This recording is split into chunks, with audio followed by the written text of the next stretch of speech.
የጨዋታ ቀን ማሊያ ስላለበስኩ ይቅርታ ይደረግልኝ። ዛሬ ሴንት ጄምስ ፓርክ ሄደን ኒውካስልን እንገጥማለን። ታውቃለህ ካሪ ከመጣ በኋላ ማለት ነው። እንዴት ነው ይሄ ጨዋታ ምናምን ሲኖረኝ አልፈራም። የሆነ ቀብረር ብዬ ነው ዛሬ ጨዋታ አለን። ስለስንት እንደምናሸንፍ ነው መገመት የጀመርኩት። ማታ ሼባው ተለጠፈች በወልቭስ። እንግዲህ ሂዱና የነ ናኦሜትን የነ ዲቤክን እና የኬብራውንን ሬሳ ሰብስቡ። በስመ አብ ወልድ ሽማግሌ ሲቀል ግን እንደዚህ ነው የሚያስጠላው።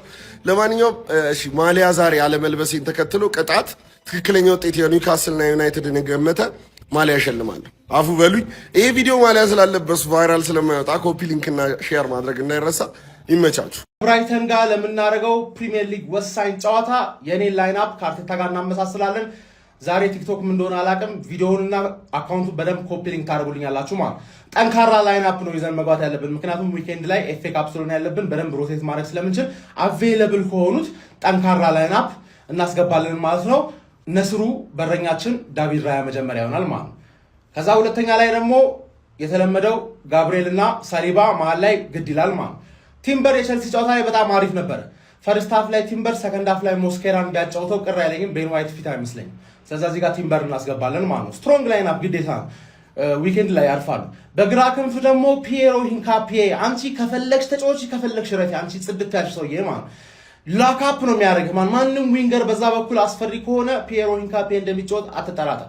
ወደ መሀል ስንመጣ ዴክለን ራይስ እኔ ቢያርፍ በጣም ደስ ይለኛል፣ ግን አርቴታ ፊት ከሆነ ያሰልፏል ብዬ ገምታለሁ። እኔ የምመርጠው ግን ዙቢሜንዲን 8 ቁጥር ክርስቲያን ኖርጋርድን 6 ቁጥር እናደርገዋለን ማለት 10 ቁጥር ላይ ኦዲጋርድ ሬዲ አይመስለኝም። ካይ ሃቨርትዝ ደግሞ ስታርት ለማድረግ ፊት አይመስለኝም። ስለዛ ግዴታ ኤዜን 10 ቁጥር እናጫውተዋለን ማለት ሌፍት ዊንግ ላይ እዚህ ጋር ነው ችግር የሆነብን። ትሮሳርድ ምርጥ አይደለም። ማርቲኔሊ ደግሞ ቻምፒየንስ ሊግ እና ካፕ ቶርናመንት ካልሆነ በስተቀር ፕሪሚየር ሊግ ላይ አልሆነልንም። ኖኒ ማዱዌኬን እዚህ ጋር ብንሞክረው ራሱ ቅር አይለኝም፣ ግን ዞሮ ዞሮ ትሮሳርድ ነው መግባት ያለበት ብዬ አምናለሁ። ትሮሳርድ እዚህ ጋር እናስገባለን። በቀኝ ክንፍ ደግሞ ስታር ቦይ ቡካዮ ሳካ ከቸልሲ የተሻለ አቋም ያሳየናል።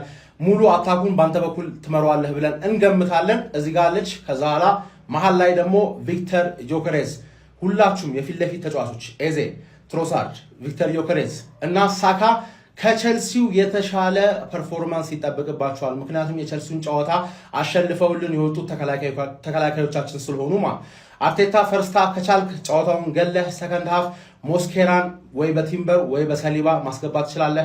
ካላፊዮሪን ወይ ሂንካፔ ወይ በሂንካፔ ወይ በጋብሪኤል ማስገባት ትችላለህ። ኖርጋርድን ካላስገባው ደግሞ በዙቢሜንዲ ወይ በኤዜ ማስገባት ትችላለህ።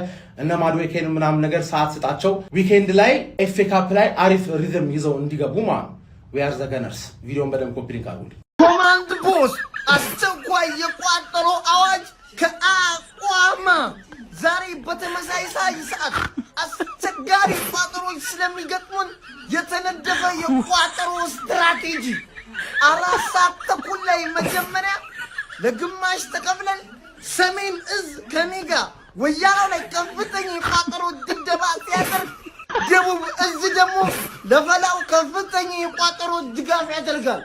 ከዛ 5 ሰዓት ከሩብ ላይ ሁላችን ተሰባስበን ለማንቸስተር ዩናይትድ ከፍተኛ የሆነ የቋጠሮ ድጋፍ የምናደርግ ይሆናል። ከዛም በኋላ 6 ሰዓት ላይ ውጤቱን ተመርኩዘን ወይ ወያላው ላይ እንቋጥራለን ወይ ለፈላው የምንቋጥር ይሆናል። ከዛ 6 ሰዓት ከሩብ ላይ ደግሞ ተመልሰን ያለችንን ቋጠሮ አሟጠን ለማንቸስተር ዩናይትድ የምናበረክት ይሆናል ማለት ነው። ከዛ ቋጠሯችን በዚህ ጠናቀቃል። ለውጦች ካሉ በቪዲዮ እናሳውቅ ይሆናል። አመሰግናለሁ። ወገን የጨዋታ ቀን ነው። አስተያየታለሽ ስለ ጨዋታ ቀናችን ምንም የለሽ? ዛሬ ነው ትሸነፋለች። ዛሬ ግዴታችንን እናሸንፋለን። አንደኛ ከዛ እስቲ ሲቲ እንዲሸነፍ ወይ አቻ እንዲወጣ እንቋጠር ዛሬ። እስኪ ልባችንን እንጣልበት። እውነት ሊሳካ እኮ ይችላል፣ አይታወቅም። ኖቲንግሃም አይታወቅም፣ ሊያስጥለው ይችላል። ዝም ብለን ልባችንን እንጣልበትና ሲቲ ላይ እንቋጠር። ያቺ ፎቃቃም ቡድኗ ጨዋታ አላት፣ እሷን ተዋት፣ የራሷ ጉዳይ። ዋናው ነገር እናሸንፍኛ፣ ግዴታችን ነው ማሸነፋችን። ውጤት ቀውስ ውስጥ የሚገኘው ኒውካስል ዩናይትድ ሌላ ችግር ገጥሞታል። የኢዲያው ሰራዊት በእንግሊዝ ፕሪሚየር ሊግ በዘንድሮ ዓመት እያሳየ ያለው አቋም ያልተጠበቀና ዝቅተኛ ሆኗል። ይባስ ብሎ ነገሩ ከድጡ ወደ ማጡ ያመራ ይመስላል። ኒውካስል ዩናይትዶች ብዙዎቹ ተጫዋቾች በሆድ መታመማቸውን የመረጃ ምንጮች እየጠቀሱ ይገኛሉ። ዛሬ ምሽት ከማንቸስተር ዩናይትድ ጋር ከሚያደርጉት ጨዋታ በፊት ጃኮብ ራምሴ፣ ኒክ ቮልተሜድና የመሳሰሉት ተጫዋቾች የሆድ ህመም እንደተጠቁ እየተነገረ ይገኛል። ራምሴ ወደ ልምምድ እየተመለሰ ሲሆን በዛሬው ጨዋታ ላይ የመድረስ ጉዳይ አጠራጣሪ ሆኗል። ቮልተሜድ ግን እስካሁን ልምምድ መስራት አልቻለም። እነዚህ ተጫዋቾች ብቻ ሳይሆን ሌሎች በርከት ያሉ ተጫዋቾችም የዚህ የሆድ ህመም ሰለባ እንደሆኑ የመረጃ ምንጮች እየጠቀሱ ይገኛሉ። እናም ኢዲ ሃው በዛሬው ምሽት ጨዋታ ከማንቸስተር ዩናይትድ ጋር በሚያደርጉ ጨዋታዎች እነዚህ ጥቂት ተጫዋቾች ጨዋታው ሊያመልጣቸው እንደሚችል ተጠቅሷል። ምናልባትም በቀጣይ ሳምንት በአውሮፓ ሻምፒዮንስ ሊግ ከባርሴሎና ጋር በሚኖረው ጨዋታ ደግሞ የተጫዋቾች የጉዳት መጠን ሊጨምር እንደሚችልና የሆድ ህመሙ ሊስፋፋ እንደሚችል የመረጃ ምንጮች እየጠቀሱ ይገኛሉ። ኢዲያውም ጉዳይ አሳስቧቸዋል። በምንና እንዴት እንደተከሰተ ባናቅም ነገር ግን ቡድኑ በሆድ ህመም እየታመሰ ነው ሲሉ ማረጋገጫ ሰጥተዋል። ማንቸስተር ዩናይትድ ዛሬ ምሽት በሴንት ጄምስ ፓርክ ስቴዲየም ኒውካስልን የሚገጥምበት ጨዋታ በጉጉት የሚጠበቅ ይሆናል። የሊቨርፑልን ትናንት መሸነፍ ተከትሎ በሶስተኛ ደረጃነት ያለውን ቦታ በ6 ነጥብ ልዩነት አስጠብቆ ለመቀጠል ይህንን ጨዋታ የማሸነፍ እንቅስቃሴ ማድረግ ይኖርበታል። ኢዲሃውም ነገሩ እጅግ እንዳስቸገራቸውና በጉዳቶች ላይ የሆድ ህመም ሲጨመርበት ነገሩ ከድጡ ወደ ማጡ እንደሆነ እየተናገሩ ይገኛሉ። ኒውካስል ዩናይትድ በዘንድሮው ውድድር ዓመት እያሳየው ያለው አቋም መውረድ ደግሞ ከሁሉም በላይ አሳሳቢ የሆነ ጉዳይ ሆኗል። እንዴት እየተመለከታችሁት ነው? የኒውካስልን ጉዞ ሀሳብ ስጡበት። እስኪ ፕላስ ምልክቱ በመጫን ፎሎ ያርጉ። ኤሉዳ ኢምፖርት ኤንድ ኤክስፖርትን ፎሎ ያርጉ። ኮፒንግ ሼር ያርጉላቸው። መልካም ቀን። ዛሬ የምናወራው ስለ ቀውጢዎቹ ቀናት የዓለም ፖለቲካ አይደለም። ትኩረታችን ሁሉ ኳስና ሜዳ ላይ ብቻ ነው። በአሜሪካን ኤክስፕረስ በኢቲሃድና በሴንት ጄምስ ፓርክ የሚደረጉት ፍልሚያዎች የሊጉን መልክ የሚቀይሩ ታላላቅ ክስተቶች ይሆናሉ። መሪው አርሰናል በ64 ነጥብ ኮርቻው ላይ ተቀምጧል። ነገር ግን ከኋላው እንደ ጥላ የሚከተለው የፔፕ ጋርዲዮላው ማንቸስተር ሲቲ እረፍት ነስቶታል። ዛሬ መድፈኞቹ ወደ ብራይተን ሲጓዙ መድፋቸውን ተጠቅመው መሪነታቸውን ያስጠብቃሉ ወይስ በባህር ወፎ ይገረፋሉ? የአርቴታ ስብስብ የሊጉን ዋንጫ ለማንሳት ስህተት የማይፈቀድበት ወሳኝ ምሽት ላይ ይገኛል። ለፔፕ ሲቲ ምርጫው አንድ ብቻ ነው፣ ማሸነፍ። ከአርሰናል ጥላ ስር ወጥቶ የሊጉን ፀሐይ ለመሞቅ ስህተት መስራት አይፈቀድለትም። በሌላ በኩል የኢቫንጌሎስ ማሪናኪሱ ኖቲንጋም ፎረስት በሊጉ ለመቆየት የሚያደርገው ትግል ለሲቲ ፈተና ሊሆን ይችላል። ፎረስት የሲቲን ጉዞ ያሰናክላል ወይስ ውሃ ሰማያዊዎቹ እንደለመዱት ይጋልባሉ? ትላንት ምሽት ሊቨርፑል በተኩላዎቹ ወልቭስ እጅ መውደቁን ተከትሎ አሁን መላው ዓለም ትኩረቱን ወደ ካሪክ ልጆች አድርጓል። የ2025ን ድካም በ2026 አሽቀንጥሮ የጣለው ማንቸስተር ዩናይትድ በቀድሞ ልጁ ማይክል ካሪክ እየተመራ ከፊቱ ያለውን ሁሉ እያደነ ጉዞውን ቀጥሏል። ዛሬ በሴንት ጄምስ ፓርክ ከባድ ፍልሚያ ይጠብቃቸዋል። ሆኖም የዩናይትድ ደጋፊዎች በአንድ ነገር እርግጠኛ ናቸው። ጨዋታው ቢከብድ እንኳን ኤር ሼሽኮ ተቀይሮ ገብቶ የኒውካስትልን ምሽግ እንደሚሰብር፣ ዩናይትድ በአስደናቂው ግስጋሴው የሁሉንም አፍ ማስያዙን ይቀጥል ይሆን? እናንተስ ምን ትላላችሁ? ዛሬ ምሽት የአርሰናል መሪነት ይረጋገጣል ወይስ የሲቲ አባሮሽ ይቀጥላል? አሊያም የካሪክ ዩናይትድ ታሪክ መስራቱን ይቀጥላል? ግምታችሁን አጋሩኝ። ፎሎ ማድረግም እንዳይረሳ። መልካም ጊዜ። የተከበርከው የአርሰናል ደጋፊ ሆይ ሀቢቢ ችግር ተፈጥሯል። የችግር ማሲንቆ ልገዘግዝብህ ነው ከቻልኩት ማለት ነውና አካውንታችን ጥቃት ደርሶበታል። በየትኛው ባሊስቲክ ሚሳኤል ከሚድሊስት ይሁን ዊዶ ነው ብቻ ከፋሪስት ይሁን ጥቃት ደርሶበታል አካውንታችን። እስኪ ገብተህ ቼክ አድርገው። ወፍ ቪዲዮ የሚባል እየታየ አይደለም። እስኪ ለመች አሁን እናንተ ራሱ አይ ቲንክ ሰርች እያደረጋችሁ የምታዩ እየመሰለኝ ያለውና እና አሁን ግቡማ ቀጥ ሳታስባተቱ ፕሮፋይሏ ላይ ጠቅ አድርጋችሁ ግቡና ዝም ብላችሁ 1000 ጊዜ 500 ምናምን ኮፒ ሊንክ አይ ቁም ነገር ዝም ብሎ 5-10 ጊዜ ኮፒ ሊንክ አድርጉት አካውንቱን ገብታችሁ ማለት ካልሆነ የመጥፋት አደጋ እየደረሰ ነው ያለውና የማይታይ ከሆነማ ምን አዳረቀኝ እዚሁ ቤት ሰብሰብ አድርጌ ቤተሰቦች እኮ ለነሱ ባወጋቸው ይባሉት ያው እንደዛ ወርታው እንትን እያለ ያለውና አካውንታችን ጥሩ አይደለም። ሁላችሁም እየገባችሁ በደንብ ኮፒ ሊንክ አድርጉት እና ይመች። አረ ፋሚሊ እቺ ጭፈራ እኮ በቃ ሱስ ሆኖችብን እኮ በየሳምንቱ እየደገምናት ነው። ቪዲዮን ኮፒ ሊንክ ሪፖስት ላይ ከማድረግ ጀምሩት። ቫይራል እየወጣ አይደለም እንደሆነ አላውቅም። ቫይራል እንዲወጣ አዳርሱለት፣ ለጠላት አድርሱ ይሄን ቪዲዮ። ሰዎች ኩኛ በየሳምንቱ ሱስ አረበው እኮ ደግሞ ክለባችን ሲቲ ሲያሸንፍ ሲቲ ደክሞ ነው። የሊጉን መሪ አርሰናል ስናሸንፍ በስተት ነው፣ በራሳችን ተጫዋቾች ነው ተባለ። ፉልሃም ዛሬ ቀጣን። እንግዲህ አንደኛ ሁለተኛ ያለውን ከዛ ደግሞ ከኛ በታች ያለውን ሰባተኛ ደረጃ ላይ ያለውን ነው የቀጣነው። ቀላል አይደለም ሰዎች። እቺ ጭፈራ ግን ለለምዳት አልቻልኩም። በመሀል ይመጣብኛል። እቺ ሰውዬ ደግሞ ጎሉን አገባው ብላ እሬ አለች። ኦልድ ትራፎርድ አልነገሯትም። ጩጬ ናት። በእርግጥ ወደ አሁኑ ነው አረጋጋናት። ሉፕን የሆንበት አወረን ነው ነፍስ ይማር። ግን 2 ጎል በመግባቱ አሁን የተቃጠልኩ ሰዎች። እኔ ሌላው ልጨምራችሁ ፈልገው አሞሪምን ውለታ እንደዋልኝ የማውቀው የቡድኑ ይሄ ወርክ ሬታቸው በጣም እና አማድ ኳስ ሲቀሙ ጭራሽ አይታችሁ እንዴት እንደሚመልሱት እንጂ እኮ 2 ቁጥር እኮ ብቻም ቢሆን እኮ የማያግዘው ምናምን ሰው ቢሆን ያስበላል ነበር እኮ። ልጆቹ ወዳው ነው የሚመለሱት። ይሄ ነገራቸው በቃ ሰርተህ ጥረህ ግረህ ብላ የሚለው ነው። ይሄ በፊት እንደዛ ነበር እንዴ? አንደር ጭራሽ። እና አሁን ደረጃው ምን አናቱት ድል ማድረግ እንቀጥል። በፕሪሚየር ሊጉ ባይዘው አሁን ረጅም ያለ መሸነፍ ጉዞ ያለው የኛ ነው እና ዩናይትድ ፈያል ሁሉ ነገር አሸዋይና እንኳን ደስ ያላችሁ። እስቲ የተሰማችሁን ኮሜንት ላይ አስቀምጡ። ቪዲዮ ከተመቻችሁ ኮፒ ሊንክ፣ ሪፖስት፣ ላይክ ማድረግ እንዳይረሳ። ግሎሪ ግሎሪ ማን ዩናይትድ። የጨዋታ ቀን ነው። በየሰዓቱ በየደቂቃው በየሰከንዱ ብናየው የማይሰለቸን ታላቁና ገናናው አርሰናል ዛሬ ምሽት 4:45 ሲል ከብራይተን ከች ይላል። ታዲያ አንተ ቪዲዮ የምታየው ልጅ እንደተለመደው ኮሜንት ላይ ውጤትን ትገምትልኛለህ። የኔ ባለፈው ተሳክቷል። አሁንም 2-0 እንደግመዋለሁ እላለሁ። ያንተን ኮሜንት ላይ ጠብቃለሁ። አርሰናል ሲኖረው ቢሮ ውስጥ ራሱ ኃላፊ ነው የምመስለው ካልክ በቃ ላይክ እና ሪፖስት አድርግ። ይመቻችሁ። እሺ ዛሬ ማለት ነው ከፎረስት ጌም አለ። ሆም ነው ጨዋታችን ማለት ነው። ባለፈው ማሸነፋችን ይታወቃል ማለት ነው። በጣም በቃ ፎረስት ለአርሰናል ማን ፈትናል ይባላል።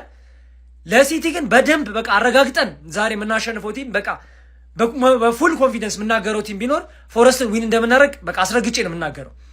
ገብቷል። ለኛ አይከብደንም። ፎረስት በደንብ በቃ አረጋግጠን 2-1 2-0 ቢሆን ብቻ እንደምናሸንፈው ነው ማረጋግጠው። ዛሬ አርሰናል ከብራይተን አለው ይከብዳል። እንቋጥራለን እኮ ከመቋጠር ወደና አይደለም፣ ግን በቃ አርሰናል የማሸነፍ እድሉ ሰፊ ነው፣ ግን እንቋጥራለን ነው። ገብቷል። ዛሬ በጣም ትልቅ ቀን ነው። ብዙ ጨዋታ ነው ያለው። ብዙ የምንመለከተው ነገር አለ። እሺ ማንች ፋሚሊ ዛሬ እንግዲህ ከኒውካስትል ጋር ጨዋታ አለን ማለት ነው። የማንቸስተር ዩናይትድ ፈተና የማይክል ካሪክ ፈተና ዛሬ ይጀምራል እያሉ ነው ብዙ ሚዲያዎች። ዛሬ በጣም ከባድ ጦርነት አለብን ማለት ነው። በእርግጥ ከታች ያሉ ቲሞች ስለተሸነፉልን ብዙ የሚያስጨንቀን ነገር አይደለም። ይሄ ጨዋታ ብንሸነፍም እንኳን ቦታችንን አንለቅም እና ይሄንን ጨዋታ በነፃ በስልካችሁ የምታዩባቸውን ከ4 በላይ አፕሊኬሽኖች ደግሞ መኩክሪስ 2 የቴሌግራም ቻናል ላይ ለቅቄላችኋለሁ ማለት ነው። ቀጥታ ቴሌግራም ጋር መኩክሪስ 2 ብለህ ሰርች አድርገህ አውርደህ ጨዋታውን በነፃ ማየት ትችላለህ ማለት ነው። ይመቻችሁ። የታላችሁ ገነርሶቼ ዛሬ በዕለተ ሮብ አርሰናል ከብራይተን ከሜዳው ውጪ በኮሚኒቲ ስቴዲየም የሚያደርጉት ጨዋታ በጣም ተጠባቂ ነው። አርሰናል ዛሬ ማሸነፉ የፕሪሚየር ሊጉ መሪነት እያጠናከረ ይቀጥላል። በተመሳሳይ ሰዓት አንደኛና ሁለተኛ ላይ ያሉት ክለቦች ይጫወታሉ። አዎ ሲቲ ከኖቲንጋም ፎረስት፣ አርሰናል ከብራይተን። ያለፈው የሜዳችን ጨዋታ ብራይተን አስቸግሮን ቢሆንም አሸንፈነዋል። ግን የዛን ጨዋታ ስኬሊን እንዳትረሱ። ስኬሊ በጣም ዝቅተኛ ሬቲንግም የተሰጠው አጫዋቱን በጣም ሲያስፈራን የነበረ ተጫዋች ነበር ስኬሊ። ዛሬ ጋብሪኤል ማጋሌዥም አለ፣ ኢንካፔም እንደዛው፣ ሁሉም አሪፍ ናቸው። ዛሬ እንግዲያውስ በሜዳቸው ድባቅ እንመታቸዋለን በሙሉ ገብተን ማለት ነው። ታዲያ አርሰናላውያን የዛሬው ጨዋታ እንዳትጨነቁ፣ በደንብ እናሸንፋለን። ኮፒ ሊንክ ሼር አድርጎልኝ ይመቻችሁ። መልካም ዕድል። የጨዋታ ቀን ይላል በዶርጉ ምትሃተኛ ጎል ያለመሸነፍ ጉዟችንን የጀመርንባትን ኒውካስትል ዛሬ በሜዳዋ ሴንት ጄምስ ፓርክ እንገጥማታለን ማለት ነው። እርግጥ እየናኳት አይደለም፣ አደገኛ ቡድን እንዲሁም ደግሞ ሜዳቸው ከከበዳቸው ቡድኖች ውስጥ አንደኛው እኛ ነን ማለት እንችላለን ማለት ነው። ባለፉት 5 ጨዋታዎች ላይ ሴንት ጄምስ ፓርክ ላይ ካደረግናቸው 5 ጨዋታዎች አንዱን ብቻ ነው ማሸነፍ የቻልነው። በ3ቱ ተሸንፈናል፣ በአንዱ ደግሞ አቻውጠናል። እናም ሊያቋርጠን ከቻለ ሊያቋርጠን የሚችለው ቡድን ኒውካስትል ነው የሚል እምነት ነው ያለኝ። ነገር ግን እናሸንፋለን የሚለው እምነት ከፍተኛ ሆኖ ሳለ ከዚህ በኋላ ኒውካስትልን ማሸነፍ ከቻለ ሶስተኛውን የመጨረሳችን ቻንስ 100% ብንል ማካበድ አይሆንብንም። ድል ለኃያሉ ክለባችን ማንቸስተር ዩናይትድ። ግሎሪ ግሎሪ ማን ዩናይትድ። የአርሰናል ደጋፊዎች ይህ ቪዲዮ ሲመጣላችሁ አታሳልፉት። ቲክቶክ እያራመደብን ያለው ሪጎራ ምንም ሊገባችሁ አልቻለም ማለት የሆነ ክለባችን ሊጫወት ራሱ ቪዲዮ ለመስራት ተሳቀን ነው። እኔም ቪዲዮ እኔ የተሳቀኩ ነው ፖስት ማድረግ እግዚአብሔር ምክንያቱም በጣም ታየ ከተባለ 500 ቪው ካልሆነ ደግሞ 100 ምናምን ቪው ላይ ስታክ ያደርጋል ማለት ቲክቶክ እያራመደብን ያለው ሪጎራ በዚህ ልክ ነው። የኔ ብቻ አይደለም የሁሉም ቲክቶከር ነው ምናምን ነገር ሱ ከቻላችሁ ሁሉም ቲክቶከር ሲመጣላችሁ ሁለት ጊዜም ሶስት ጊዜም ኮፒ የሆነ የተሻለ ኢንጌጅመንት ይኖረዋል። እንደ መጀመሪያ የሚው ሰው ሶስት ጊዜ አራ ጊዜ ኮፒ ሊንክ ሲያደርጉ ማለት ነው። ከዛ ባለፈ ክለባችን አርሰናል የተወዳጅ ተናፋቂ የሆነ ክለባችን አርሰናል ዛሬ አዌ ብራይተን ይገጥማል። ብራይተን 14ኛ ደረጃ ያለ ቡድን ነው። አይወርድም ወደፊት ምንም አይፈጥርም። ስለዚህ መሰገጥ የለበትም ኖርማል ነው መሆን ያለበት። ክለባችን ካለፉት 2-3 ጨዋታዎች በተሻለ መንገድ የዛሬውን የሆነ በተሻለ መንገድ ፐርፎርም አድርጎ አሳማኝ በሆነ ውጤት ቢያሸንፍ ሁላችንም ደስ ይለናል። ይሄንን ጨዋታ ማሸነፍ ምንም ጥያቄ የለውም ግዴታ ነው። ከዚህ በኋላ ምንም አይነት ኤክስኪውዝ ያለንም ጨዋታው ማሸነፍ መቻል አለብን። ብራይተን ያን ያህል ይከብደናል ብዬ አላስብም። ይሄ ፕሪሚየር ሊግ ነው። ይሄንን ቡድን እናሸንፈዋለን ምናምን ብለህ በኮንፊደንስ መናገር አትችልም። ወልቭስ ትናንትና እንዳደረገው ሁላችሁም ታውቃላችሁ። ያው በምንም አይነት ወይ ራሱ 3 ነጥብ ይዞ እየወጣ ያለው ይሄ ክለብ ስለሆነ ነው ማለት። አሁን ይሄ ክለብ በወልቭስ ተሸንፎ እንትን ብሎ እንደምትል ኮሜንት ላይ አውቃለሁ። ግን ይሄን ምልበት በምንም አይነት 3 ነጥብ ይዞ እየወጣ ያለው እና ደግሞ እንደዚህ በኮንፊደንስ መናገር የምችለው ይሄ ክለብ ካንተ ስለሚሻል ማለት ይሄ ክለብ መሪ ስለሆነ ይሄ ክለብ የሊጉ መሪ ስለሆነ ነው እንደዚህ በኮንፊደንስ መናገር የምችለው። ሶ አሰላለፋችን ምን ሊሆን ይችላል ምን ሊመስል ይችላል? ያው ኦብቪየስ ነው ማለት ባክፎራችን ኦብቪየስ ነው። ቲምበር ነው ራይት ባክ አይ ቲንክ ቲምበር ባለፈው ቼልሲ ጨዋታ ላይ የሆነ መሻሻል አሳይቷል። እሱ ሲጀመር ሳይሽር ቀርቶ ሲነ ጨዋታ መደራረብ ድካም ምናምን ነው። ሶ እንደሚመለስ ምንም ጥያቄ የለውም። ራይት ባካችን ቲምበር ነው። ሴንተር ባካችን ያው ኦብቪየስ ነው ሳሊባና ማጋሊሽ። ሌፍት ባክ ላይ ሂንካፒ ማለት ያቺ ማትቀየር ምርጥ ፐርፎርማንስ ከሳምንት የምታሳየን ሂንካፒ ምንም ጥያቄ የለውም። ቦታው ሁላ በቃ ወደፊት ለካላፊዮሪ ማጣ ለኛ ፉክክር ውስጥ ልትከተሉ ማለት ነው። ስለዚህ መሀል ሜዳውን ደግሞ ዙቢሜንዲና ራይስን ቢያሳርፈው ደስ ይለኛል፣ ግን አይመስለኝም ፊት ኮነለት የሚያሳርፈው አይመስለኝም። ስለዚህ ዙቢሜንዲና ራይስ አሉ። እኔ ግን ከኤብሬች ኤዜ ይልቅ ከሃቨርትን የሚያስገባ ይመስለኛል። ከሃቨርትን በባለፈው ትንሽ ደቂቃ ስላጫወቱ ስለዚህ የሆነ ፊት ይሆናል ብሎ ስለሚያስብ እኔ ከኤዜ ይልቅ ከሃቨርትን የሚያስቀድም ይመስለኛል። ራይት ዊንግ ላይ ሳካ አለ፣ ጨራሽ አጥቂ ቪክተር ጊዮኬሬስ። በዚህኛው በኩል ግን ከትሮሳርድ ይልቅ ማርቲኔሊ ሊያሰልፍ ይችላል። የዛሬውን ጨዋታ ቢሉ ማሰው አንደኛ ብራይተን ማሸነፍ ይችላል ብሎ ሊያስብ ይችላል፣ ሁለተኛ ትሮሳርድ ፎርም ላይ አይደለችም ማለት ነው። ስለዚህ እኔ ማርቲኔሊ ቢገባ ትሮሳርድ ቢገባ ያንን የተለየ ነገር የለውም። ከረንትሊ ትሮሳርድ ራሱ ጥሩ አይደለችም። ሶ እንደውም እኔ በዛሬው ጨዋታ ማርቲኔሊ እመርጣለሁ ማለት ነው። ፐርሰናሊ የእናንተ አሰላለፍ ምን ይመስላችኋል? ሀሳብ አስተያየታችሁን ኮሜንት ሴክሽን ላይ አካፍሉኝ። እንዳልኳችሁ ይሄን ቪዲዮ 3 ጊዜ አራት ጊዜ ኮፒ ሊንክ በማድረግ ቪዲዮ ተደራሽነት እንድሮ ማድረግ እንዳይረሳ። የአርሰናል ደጋፊ ፋሚሊ ቤተሰባውያን በደንብ ኮፒ ሊንክ አድርጉት። ጉድላክ ገነርስ ከሞኒ ገነርስ ይመሻሉ። የዩናይትድ ደጋፊ መሆን እንዲሁ ልዩ ያደርግሃል። በቃ የሆነ ልዩነት ይሰጣል። ገብቶሃል አይደል? ስሜቱ ከበድ ይላል። አሁን ደግሞ በዚህ ሰዓት በስማ ሁሉም የዩናይትድ ደጋፊ ያለው ስሜት እንዴት ደስ እንደሚል ውስጡ ሰላም ነው፣ ኢነርጂው በቡድኑ ኮንፊደንስ አለው። ዩናይትድ መች ነው የሚጫወተው የሚለው ስለናፈቀው ብቻ አይደለም እንደሚያሸንፍ እርግጠኛ ስለሆነ ነው። የዛሬው ጨዋታ ትንሽ እንዲህ ሊያስብላል ይችላል። ኒውካስትል በሜዳው ሊጠነክር ይችላል፣ ግን አሪፍ ቲም አይደለም። ያለፉትን 5 ጨዋታ 4ቱን ተሸንፏል። አንድ ቶተናም እና ያሸነፈው ቶተናም ደግሞ እናውቃታለን ለማንም እየሰጠች ነው በዚህ ሰዓት ላይ ማለት ነው። እና የዛሬውን ጨዋታ እናሸንፋለን። ቪላ ከቼልሲ አቻ ቢወጡልን ወይ ደግሞ ቼልሲ ቢያሸንፍ ጋፓችንን ሰፋ አድርገን ቪላን ደግሞ ኦልድ ትራፎርድ አንተን እንሰጣታለን። በቃ ሶስተኛነታችንን አረጋግጠን አርሰናል እስከሚጥሉ ድረስ ትንሽ ሲጥሉ እናስጨንቃቸዋለን። የጨዋታ ቀን ይላል። ሲቲያችን ዛሬ ይመለሳል ከኖቲንጋም ፎረስት። ለማንኛውም ዛሬም ፕሪሚየር ሊግ ነው፣ ፏፈሽ ነው። ምክንያቱም የዋንጫ ፉክክሩ ተማሙቋል። ከባዱ ታይም ላይ ደርሰናል። አሁን ለስህተት ምንም በር የለም። ስፔሻሊ ለሲቲ ምንም አይነት የስህተት በር የለም። ስለዚህ መሳተት አንችልም ማለት ነው። እና በሚገርም ሁኔታ ደግሞ ዛሬ እኩል ሰዓት ነው ጌም ያለን። አርሰናልም ጌም አላት ማለት ነው ከብራይተን። እኛ ግን የራሳችን ጌም ላይ ነው ማተኮር ያለብን። ስለዚህ የራሳችንን ተወተል ሌላውን ደግሞ እንዲወድቅ መጠበቅ አለብን። ምክንያቱም አንድ ነገር ልንገራቸው፣ አርሰናል ኢቲሃድ ሲመጣ አቻ እንደሚያዋጣው አውቆ መምጣት የለበትም። ስለዚህ እኛ አሁን አርሰናል እንዲጥል የምንፈልገው አቻ እንዲያዋጣው እንዲያስብ ስለማንፈልግ ነው። ለማንኛውም የሚገርም ጌም እንደሆናል ቢያለው ከሞሲቲ ዘን ይመቻችሁ። ዛሬ 3 ነጥብ ከ3 ጎል ጋር የኛ ነው እዛ ማለት ነው። ስታንፎርድ ብሪጅ ሄደን ማለት ነው 3 ነጥብ የግላችን አድርገን እንመጣለን። የኒውካስትል ሜዳ ስታንፎርድ ብሪጅ እንሄድና ማለት ነው ጀሞ 3 ነጥብ የኛ ነው። አንድ የሚባል ነገር የለም ጀሞ። ዛሬ ወያላው ላይ ይቆጠራል፣ ለሲቲ ይቆጠራል፣ ወልቭስ እግዚአብሔር ይስጠው ሊቨርፑልን ቃርጎልናል ማለት ነው። ጀማው ዛሬ ወደ ስታንፎርድ ብሪጅ ተጉዘን 3 ነጥብ የግላችን ነው ከ3 ንጹህ ጎል። ጨዋታው ስንት እንደሚጠናቀቅ እየገመታችሁ ቪዲዮ ሼር አድርጉ። ለወልቭስ ነጥብኛ ራሱ ገዝተን ቢሆን እናሰባስባለን። ሊቨርፑል ጋር ዛሬ ካሸነፍን ጀማው የ6 ነጥብ ልዩነት ነው የምናስፈው። ጉዳት ዜና ልንገራችሁ በዛሬው ጨዋታ ላይ ማለት ነው ማቲያስ ዴሊክስ እና ሜሰን ማውንት እንደማይገኙ ካሪክ ገልጿል። በሌላ በኩልም ደግሞ ሌሳንድሮ ማርቲኔዝ በጉዳት ምክንያት በዛሬው ጨዋታ ጭራሽ እንዳልተጓዘ ነው የተነገረ የሚገኝ። ሌላ በኩል ደግሞ ሃሪ ማጉዌርና ሉክ ሾው ደግሞ እስቲ እስከ ጨዋታው ሰዓት ድረስ እናያቸዋለን፣ የሚሰማቸውን ነገር አጣርተን እናሰልፋቸዋለን ሲል ካሪክ ተናግሯል። በኒውካስትል በኩል ደግሞ በቫይረስ ምክንያት ደግሞ ብዙ ተጫዋቾች እንደተጠቁ አሰልጣኛቸው ተናግሯል። ጀማው ዛሬ ማለት ነው በቃ ዛሬ ልጥልጥ ነው የምናደርጋቸው። ጀማው አዲስ ነገር ሲኖር ፓስ እናደርጋለን። ቪዲዮ ላይ ሼር፣ ፎሎ፣ ኮፒንግ እንዳይረሳ። አሁን የትላንትናው ጨዋታን እንዴት እንዲወጣልን ሊቪያስ የቼልሲና የአስቶን ቪላን ጨዋታ አቻ እንዲወጡ ቁጭ ብለህ ተቋጥራለህ ነው ማለት። በተለይ ደግሞ ቼልሲ እንዳያሸንፍ፣ ምክንያቱም ቼልሲ ካሸነፈ በጎል በልጦን ቶፕ 4 ላይ ነው የሚቀመጠው፣ እኛ ቶፕ 5 በጣም ያስጠላል። ስለዚህ ቪላ ቢያሸንፍ ይሻላል። ይሄ ደግሞ ያው ቪላ መልሶ እንደሚያንጠባጠብ ስለምናቅ ማለት ነው። ስለዚህ በተለይ ቼልሲ እንዳያሸንፍ ቁጭ ብለህ ተቋጥራለህ፣ ይሄ ግዴታ ነው በቃ። ሲቀጥል ደግሞ ይሄንን ክለብ በቀል ምን እንደሆነ እናሳየዋለን። ከነጎዲያ አርብ ዕለት ማለት ነው። በቀል ምን እንደሆነ ጠንቅቀን እናስተምረዋለን። ሌላ ንግግር ግርግር አያስፈልግም በቃ። ሲቀጥል ሌላው ደግሞ ማታ ስቴጅ የተናገረችው በጣም ተመችቶኛል። አሁን መጀመር አለበት ይሄ ተጫዋች ሪዮ ኤንጉማ ከዚህ በኋላ ቋሚ እድል ሊሰጠው ይገባል። እያያችሁ እኮ ነው እየተቃጠልን።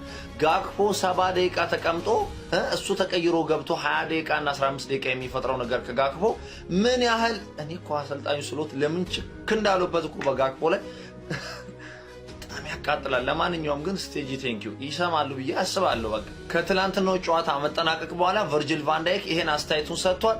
ዘገምተኛና የሚገመት ቀርፋፋ ቡድን ነው እንግዲህ ሲል የገለጸው ትክክለኛ የትላንትናውን ጨዋታ የሚገልጽ ይመች። ሚኬል አርቴታ እንግዲህ ስለ ኮርነር ተጠይቀው እጅግ አስገራሚ አስተያየት ሰጥተዋል። ኢትስ ፓርት ኦፍ ዘ ጌም በቃ የጨዋታው አንዱ አካል ነው በማለት ምንም ማድረግ አልችልም አይነት አገላለጽ ሰጥተዋል ማለት ነው። እውነት ለመናገር ላይ ኮርናው ለተቃራኒ ነው እንጂ የሚያንደው ለአርሰናል ሊያንደው አይችልም። ምክንያቱም በቃ ሌላው ምንም ማድረግ አይችልም። ዲፌንድ ማድረግ ማይችሉ አይነት ሲቹዌሽን ላይ አስገብተው ነው ጎል የሚያስቆጥሩትና እኔ ለምሳሌ ቲሚ እንደዛ ጎል የሚያስቆጥር ከሆነ እኔ ምን አገባኝ፣ ጎል እስከሆነ ድረስ ይሁን በሱ ላይ ብቻ ቲሚ ዲፔንድ አይሆንልኝ እንጂ አንደኛው ጎል ማስቆጠርበት መንገድ ከሆነ ምን አገባኝ። እኔ እንደውም ገግሞ እምቢ ያለ ቀን ጎል ከዛ አገባለሁ ብዬ ተማምኜ የምገባበት ጨዋታ ነው የሚሆንልኝ እና ብቻ እቺ ሀራም ፉትቦል አርቴታን ኮራ እያደረገች ነው። ያው ጎል ካገባው ምን አገባኝ ነገር ብሏል። እውነቱን ነው ምን አገባው።